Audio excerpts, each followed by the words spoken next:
અહીં ઉપસ્થિત મારા વડીલો, ગુરુજનો તથા સ્નેહી મિત્રોને મારા નમસ્કાર. તે બદલે આજના અનુરૂપ હું મારી ગાલી ગેલી ભાષામાં બાપ દીકરીના સંવાદો વિશે કહીશ, જે આપ શાંતિથી સાંભળશો એવી હું આશા રાખું છું.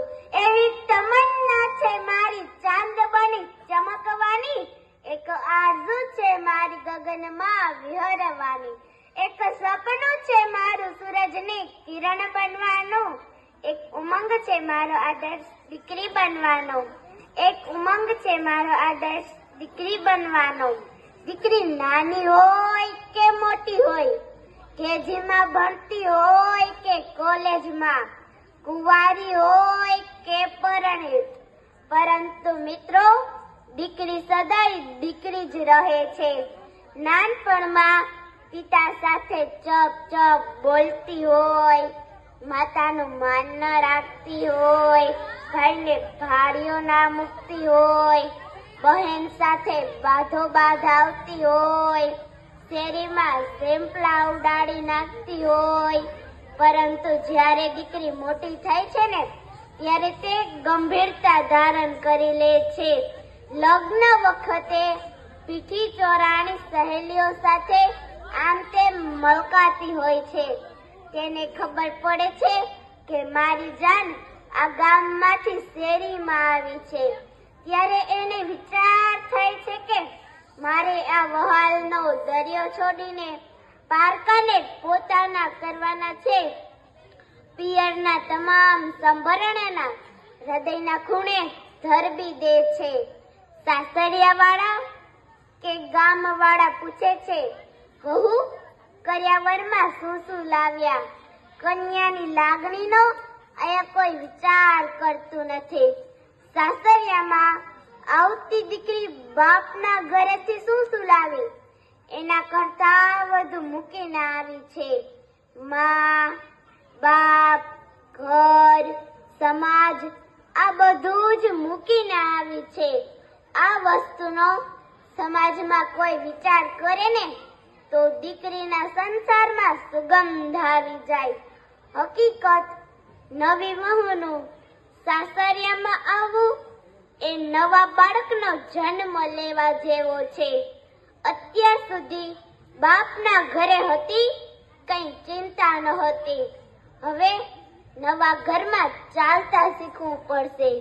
તો સાસુ સસરા ઘરના સભ્યો આ ખ્યાલ કરે તો દીકરીના જન્મ થતા જ પિતાને ત્રીજી અશ્રુભીની આંખ મળે છે, જે તેના દિલમાં છુપાયેલી હોય છે. પ્રકૃતિએ પુરુષોને રડવા માટે ગોપનીય આંખ આપી છે. દીકરીની વિદાય વેળામાં આ અશ્રુભીની આંખ રડે છે. ત્યારે બાપ રૂડો લાગે છે. ઘરમાં જુઓ તો પિતાનો ચહેરો એક આદર્શ, એક વિશ્વાસ બની રહે છે. પપ્પા બોલ્યા તે પહેલા જ દીકરીના હોઠમાંથી શબ્દ સરી પડે છે, એ હા પપ્પા, એ આવી પપ્પા, એનું નામ જ દીકરી. કોઈ વાર દીકરીથી નાનકડી ભૂલ થઈ જાય તો તેના મમ્મીને કહે, મમ્મી તું પપ્પાને ના કહેતી. સાસરિયામાંથી પિયરિયામાં આવતી દીકરી બાપના ઘરેથી કાંઈ લેવા નથી આવતી, પરંતુ પિતાની ખબર લેવા આવે છે, આર્થિક સ્થિતિ જોવા આવે છે. કઈ વાંધો તો નથી ને?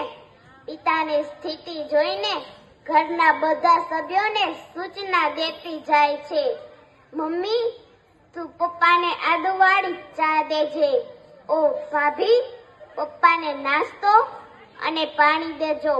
ભઈલા તું પપ્પાને પરેશાન ના કરતો, હું તારા આધારે જાઉં છું, કોઈને ચિંતા ન થવા દેતો. આમ દિવસમાં હજારો કામ થઈ જાય પણ દીકરી પોતાના પિતાને નથી ભૂલતી.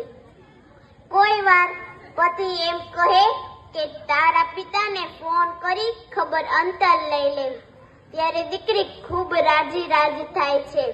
પતિમાં તેને પરમેશ્વર દેખાય છે. છેલ્લે ઈશ્વરને એટલી જ પ્રાર્થના કે તમારી દીકરીને એટલે દૂર ના મોકલતા કે શિયાળાની કડકડતી ઠંડી હોય, ચોમાસાની મેઘલી રાત હોય અને પિતાના છેલ્લા શ્વાસ હોય, પણ દીકરી પિતાને ચમચી પાણી નથી પીવડાવી શકતી. ત્યારે પિતા એમ કહે, મારી દીકરીને તેડાવી લો, મારે તેનું મોઢું જોવું છે. છેલ્લી વખત આ પૃથ્વી પર દીકરીના મા બાપ છે, એને મારા કોટી કોટી વંદન. આ अनमोल रत्न છે દીકરી. गगन की शोभा सितारों से होती है, नदी की शोभा किनारों से होती है, पुष्प की शोभा सुवासों से होती है, घर की शोभा बेटी से होती है, घर की शोभा बेटी से होती है. अस्तु.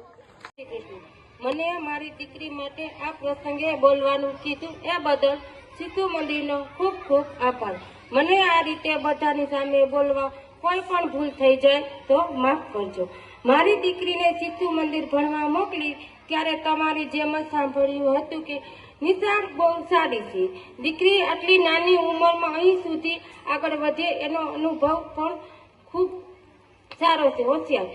બનતીઓ આવો અનુભવ મને પોતાને થયો. ખરેખર અહીં આચાર્ય ગુરુજનો પોતાના સખત પરિશ્રમ દ્વારા બાળકોમાં સંસ્કારી રીતન અને વિદ્યાસન કરી રહ્યા છે. તે પણ આપણા બાળકો માટે આવું શિક્ષક મંદિર આપણે મળ્યું છે. ફરી શાળા પરિવારનો ખૂબ ખૂબ આભાર કે મારી દીકરીને આટલી સુંદર તક આપવામાં આવી.